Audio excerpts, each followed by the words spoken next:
व्याकरणाचार्य channel के अंतर्गत आज आप सभी विद्यार्थियों को संज्ञा के बारे में बताऊंगी, जिसको अंग्रेजी में नाउन कहते हैं। तो देखिए सामने ब्लैक बोर्ड पर बच्चों एक पंक्तियां दी हुई है। गाजर मूली खाकर देखो, स्वस्थ बहुत रहते खरगोश। टन टन बोली घंटी, घर से जल्दी भागा बंटी।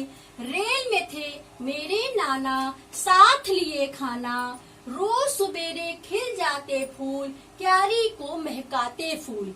इसमें देखिए बहुत से शब्द दिए हुए हैं। इनमें से आप देखिए संज्ञा क्या क्या है। बहुत ध्यान से बच्चों देखिए, कापी पेंसिल लेके जिसमें आप निशान भी लगाते जाएं इसको लिख करके। तो देखिए गाजर, मूली,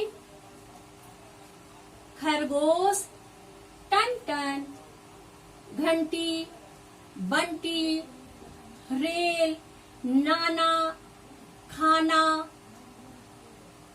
फूल, रोज, क्यारी, फूल।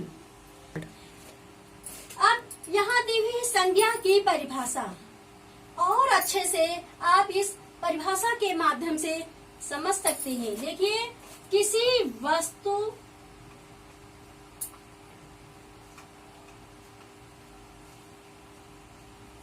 व्यक्ति,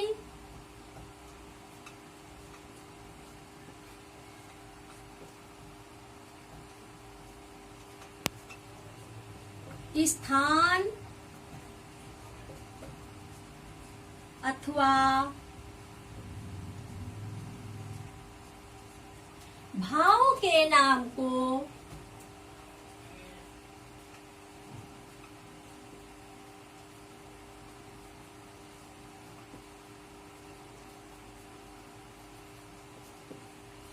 संज्ञा कहते हैं।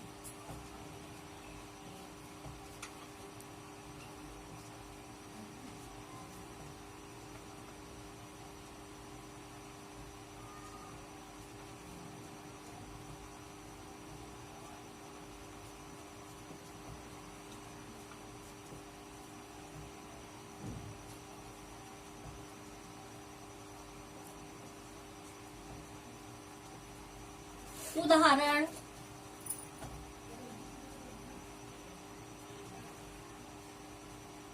आपका सबसे पहले किसी वस्तु आपकी हो गई, जैसे मेज है, कुर्सी है, पंखा है।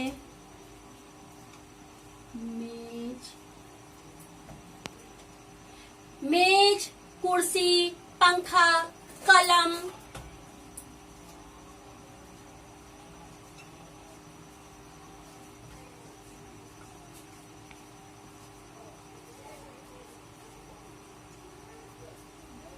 आदि।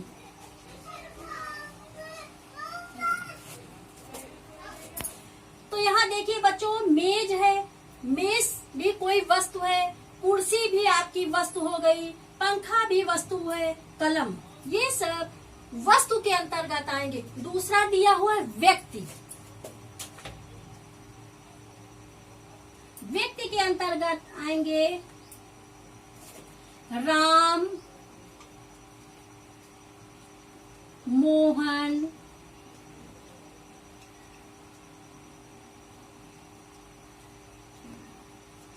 राधा आदि। ये आपके व्यक्तिवाचक संज्ञा के अंतर्गत आएंगे। और तीसरा है स्थानवाचक संज्ञा। स्थान आपका है जैसे लखनऊ,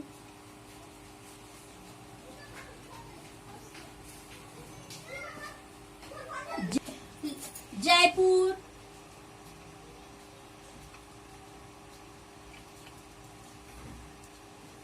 कानपुर,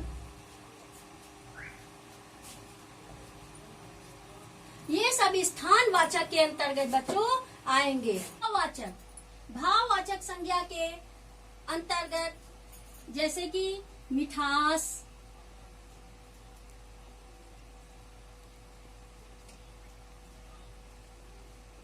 नम्रता,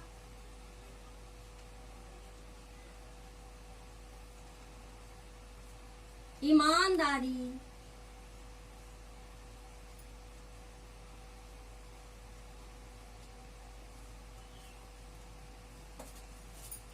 अब है संज्ञा के भेद। संज्ञा के भेद, संज्ञा के 5 भेद होते हैं बच्चों। नंबर 1 जातिवाचक संज्ञा, नंबर 2 व्यक्तिवाचक संज्ञा, नंबर 3 भाववाचक संज्ञा, नंबर 4 समूहवाचक संज्ञा और नंबर 5 द्रव्यवाचक संज्ञा। पहले मुख्य 3 ही भेद होते थे, लेकिन चौथा और 5वां मिलाने से अब इसके 5 भेद हो गए हैं। तो जातिवाचक संज्ञा में जैसे घोड़ा, गाय किसी जाति का बोध कराते हैं। व्यक्तिवाचक संज्ञा में जैसे राम, गंगा, ये किसी विशेष व्यक्ति या विशेष स्थान को दर्शाते हैं। भाववाचक संज्ञा बुढ़ापा, मिठास, जैसे किसी चीज को खाते हैं तो उसमें मिठास का अनुभव करते हैं, तो भाव एक अलग आ रहा कि मीठा है, और एक बुढ़ापा से बुढ़ापा का अनुभव हो रहा, तो ये भी एक भाववाचक संज्ञा।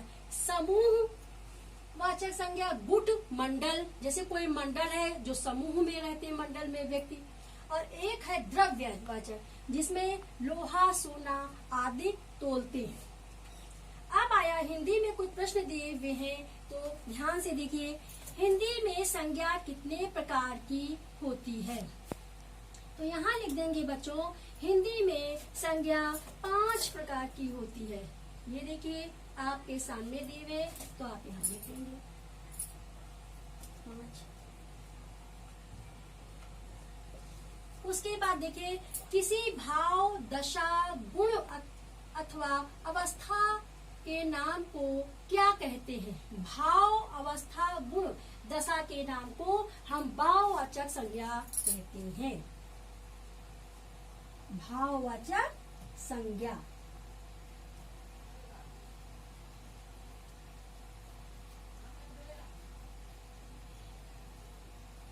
अब इसके बाद है, जिस संज्ञा में स्थान, प्राणी, जाति या पूरे वर्ग का बोध होता है उसे हम जातिवाचक संज्ञा कहते हैं। जैसे प्रधानाचार्य है या अध्यापक है, तो प्रधानाचार्य से पूरी प्रधानाचार्य समूह का बोध हो रहा है, और अध्यापक से पूरे एक अध्यापक नहीं, पूरे अध्यापक समूह का बोध हो रहा, इसलिए ये जातिवाचक संज्ञा है।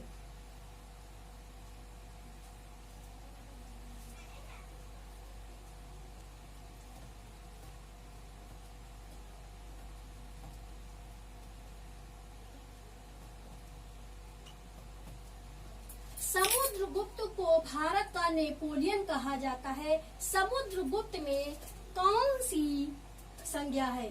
देखिए जरा ध्यान से, समुद्रगुप्त एक विशेष व्यक्ति का नाम है जो कि भारत का नेपोलियन है, तो ये आपका व्यक्तिवाचक संज्ञा है।